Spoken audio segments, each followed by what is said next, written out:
Hello! Today we are going to make a grilled cheese sandwich. The way that I make a grilled cheese sandwich.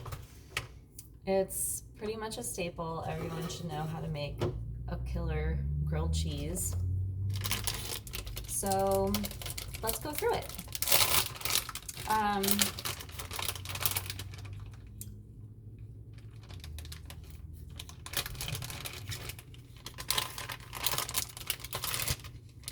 The first thing I like to do is gather my ingredients out of the fridge. So I like a pepper jack and a Colby jack on my grilled cheese. And a lot of times I'll throw in the meat to do like a hot ham and cheese or hot turkey and cheese. And today I'm doing turkey. So I've gotten out my pan. It's my favorite pan. And I've set the oven to 4. And then I went ahead and got out 2 pieces of the pepper jack cheese that I have, and then 2 pieces of the Colby jack. Just so I can have all my things ready to go. I also need to grab my bread and my butter.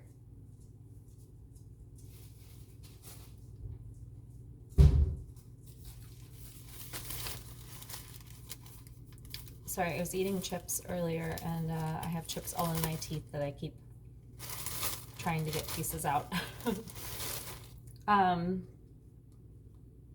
Today I'm using the Artisano Bakery bread by Sara Lee. I really like this bread because it's nice and thick. It toasts up really well. You're able to spread things on it very easily.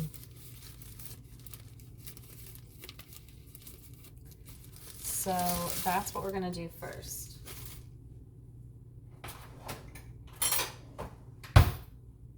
We are going to spread some butter.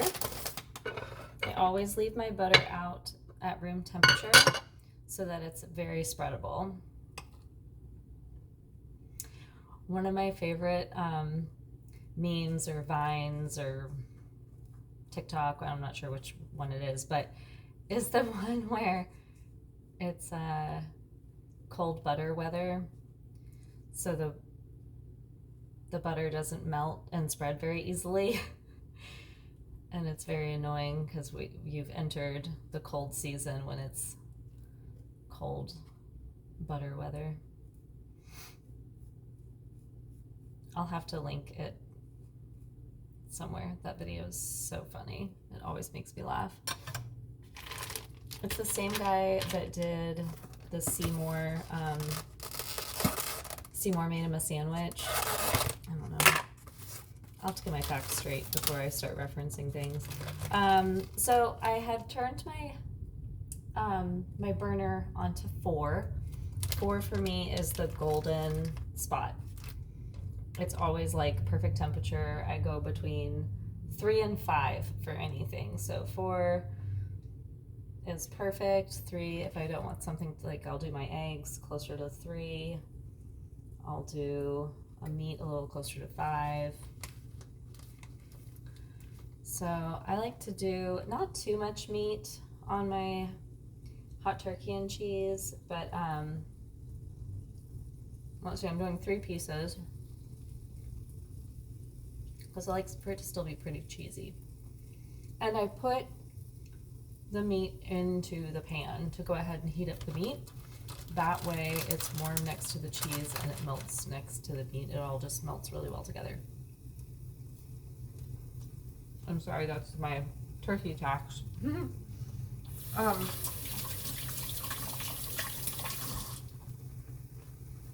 right, so I've put, I don't know if you can hear, it's kind of sizzling.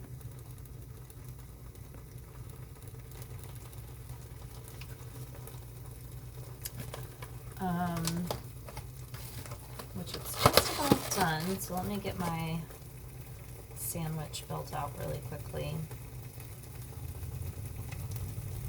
I butter two sides and then I put the buttered edges together. There's a method here, so bear with me. I do the spicy cheese and then I do my Colby cheese, but I kind of break it up so that that is in smaller sections on the bread so it melts better. And then I'm just gonna get my turkey on here.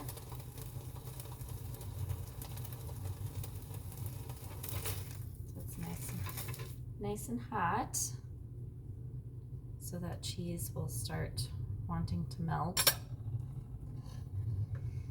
Now I'm going to do the same thing as I'm layering up. More cheese, always more cheese. Then I take that piece of bread that's got everything stacked on it and it's buttered on the underside here, and I'll set that in the pan. And then, oop, forgot my knife was nice and hot. And then add a little more butter to this layer. If you're cooking with me, you will know the phrase, butter makes everything better. Just always throw some more butter in it. And I do have something to say about butter, because not all butter is created equal. Kerrygold salted Irish butter is the only way to go. It's the best. The cows are happy. They're grass-fed cows in Ireland, and they make the best butter. It is more pricey than other butters, but absolutely worth it. Very well made, very great flavor. So while that's cooking, I'll go ahead and put everything away, because I don't need any of this anymore.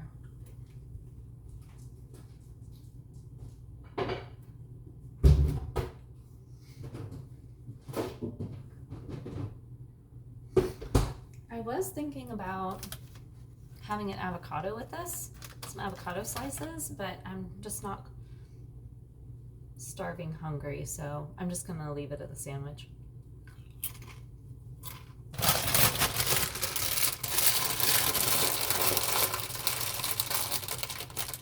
Although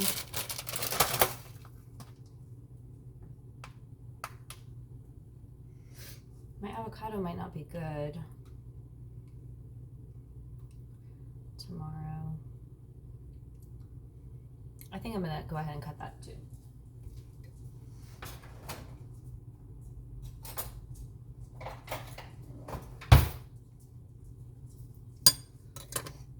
And this is probably about ready to flip. It really doesn't take very long to get nice and melty.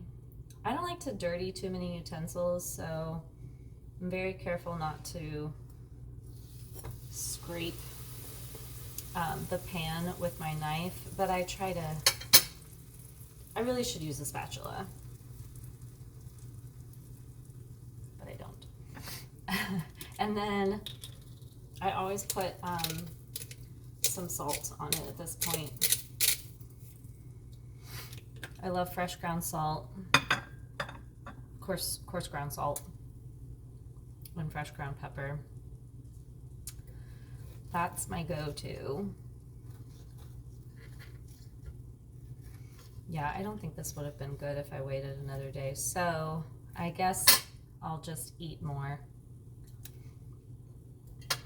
That's gotta be good, right?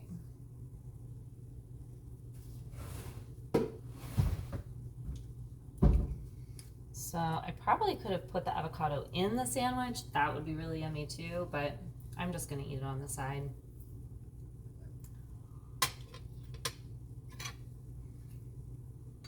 And I'm just about done here. I really like to clean everything up that I can while I'm cooking, so that way there's less to clean up when I'm done eating. I don't really have a minute amount that I cook it for. It's just kind of when I see the cheese getting nice and melty. And then obviously you don't want to burn the bread. That's part of why I break the cheese, that second piece of cheese, I break it in half, so it's not a big chunk of cheese that needs to melt. I don't know, I feel like it melts easier. And I don't know if that's right or not, but I feel like it melts quicker when it's broken into 2 half pieces. I'm really excited to videotape my eggs because that's a real fan favorite in the household.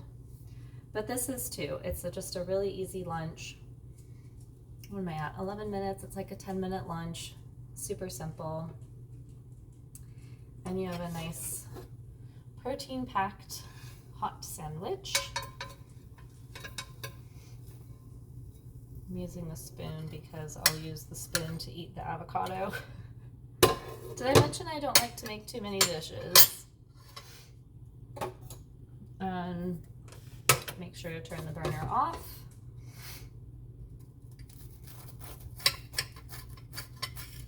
I'll do a nice cut down the middle so it'll cool off and be ready for eating faster.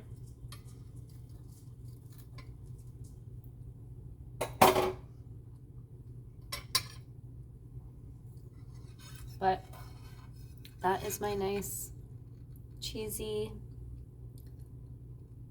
hot turkey and cheese for lunch. Thanks.